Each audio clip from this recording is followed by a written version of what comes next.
एकरा खातिर रोवतारा रोवल बेकार बा। क्या बात है। मतलब के बेटा बेटी घर परिवार बा। एकरा खातिर रोवतारा रोवल बेकार बा।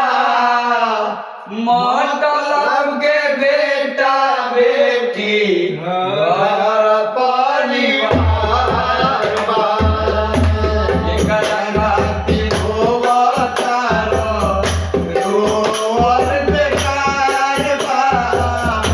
मतलब के बेटा बेटी घर परिवार बा।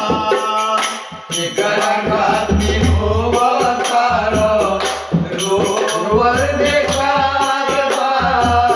मतलब के बेटा बेटी घर परिवार बा। रात दिन खटी खटी बाबा महल बनवला। रात दिन खटी खटी महल बनावला। माया के बजरिया में कूदे भुलैला। माया के बजरिया में कूदे भुलैला। रात दिन खटी खटी महल बनवला। माया के बजरिया में कूदे भुलैला। रात दिन खटी खटी महल बनावला।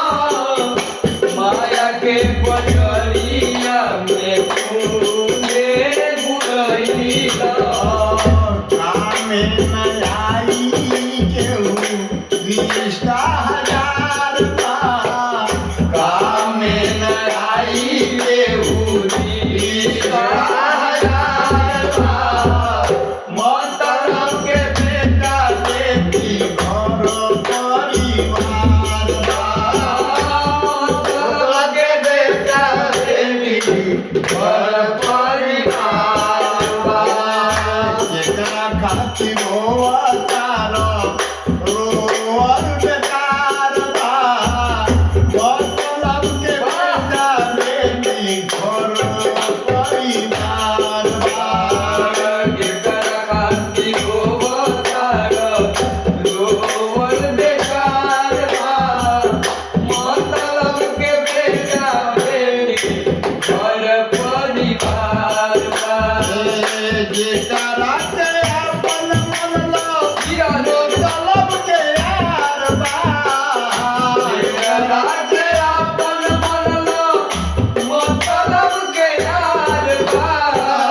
दुनिया में केहू नहीं आपन तोहार बा। दुनिया में केहू नहीं आपन तोहार बा। जेकरा के अपन मन लो मतलब के यार बा। दुनिया में केहू नहीं आपन तोहार बा। जेकरा के अपन मन लो मतलब के यार बा। दुनिया में केहू नहीं आपन तोहार बा। गुरु के शरण में आजा सब बेरा पार बा। गुरु के शरण में आजा सब बेरा पार बा। मतलब के बेटा बेटी घर परिवार बा। मतलब के बेटा बेटी घर परिवार बा। मतलब के बेटा बेटी घर परिवार बा। मतलब के बेटा बेटी घर परिवार बा। एकरा के आपन नाती एकरा नाती रोवतारा रोवल बेकार बा। मतलब के बेटा बेटी घर परिवार बा। मतलब के बेटा बेटी घर परिवार मतलब के बेटा बेटी घर परिवार